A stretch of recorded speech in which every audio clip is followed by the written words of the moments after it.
Tikman natin yung sabaw. Hi guys! For today, magluluto ako ng sinigang na baboy. Ang gagamitin ko ay itong pork ribs. Isa to sa mga paborito kong ulam, kaya lagi ko itong nire-request kay Kuya Ryan kapag umuwi ako ng Pilipinas. Pero ngayon, ako ang magluluto. So, tara! First step ko pala is pinapakulaan ko muna itong mga baboy ng mga 5 minutes para mawala yung amoy niya at yung impurities niya. So habang pinapakuloan natin yung baboy, maghiwa naman tayo ng sibuyas at saka ng kamatis. So ito na yung ating kamatis at saka sibuyas. Mga ganitong hiwa yung ginagawa ko, medyo malalaki siya.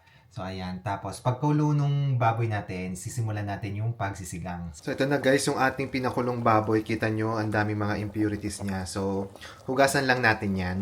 So ito na guys, yung ating pinakuluan at kita nyo ang daming mga bula-bula. So itatapon natin to. Ito na guys yung ating pinakulaang baboy and huhugasan ko naman siya.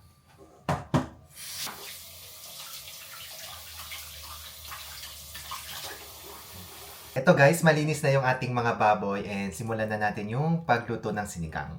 So, simulan na natin yung pagluluto. Yung ating malinis na karne, nilagyan ko lang siya ng 1 litrong tubig.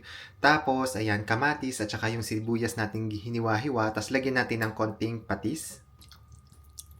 Ayan. Tapos, ipe-pressure cooker ko to. Siguro mga 30 minutes siguro.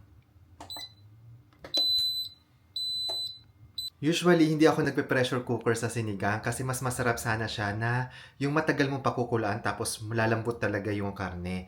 Kaya lang wala ng oras kasi nga gabi na dito and kailangan ng mag-dinner and ayun. So, pressure cooker ang solusyon natin. So, habang hinihintay natin yung karne na lumambot, magsimula na tayong magkayat ng ating mga gulay. Ito na yung gulay natin na hiniwa-hiwa ko. So, meron tayong sitaw, meron tayong okra, tapos ito yung tangkay ng kangkong. Siyempre din natin itatapon to kasi mahal yung kangkong dito eh. Tapos meron din tayong talong at saka sili. Tapos ito yung dahon ng kangkong. So ito lang yung gagamitin natin.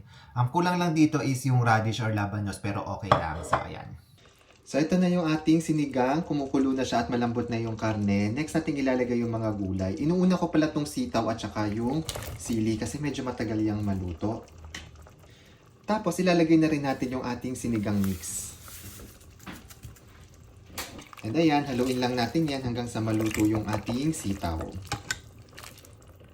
Next naman natin ilalagay itong mga tangkay ng kangkong. Then, yung next natin, yung ating okra at saka talong. Ayan. Tapos, haluin lang natin hanggang sa maluto. And then, yung last natin ilalagay ay yung kangkong natin, yung dahon. Ayan, mga ilang minutes lang yan, mga 2 minutes siguro, luto na yan. And pwede nang kainin. Ito na guys, yung ating sinigang, naluto ko na. And ang bango niya, perfect na perfect siya sa weather dito kasi sobrang lamig at umuulan ngayon sa labas dito sa Guernsey. Tikman natin yung sabaw. Saktong-sakto lang yung alat at saka yung asim. Perfect na perfect. So tikman natin yung ating karne. Medyo napalambot masyado yung karne natin kasi pinipressure cooker ko siya. Pero okay lang yan. Ang sarap. Ang sarap. Thank you po guys sa pagsama sa akin ngayong vlog. Sana may natutunan kayo. And kain muna ako ng aking sinigang.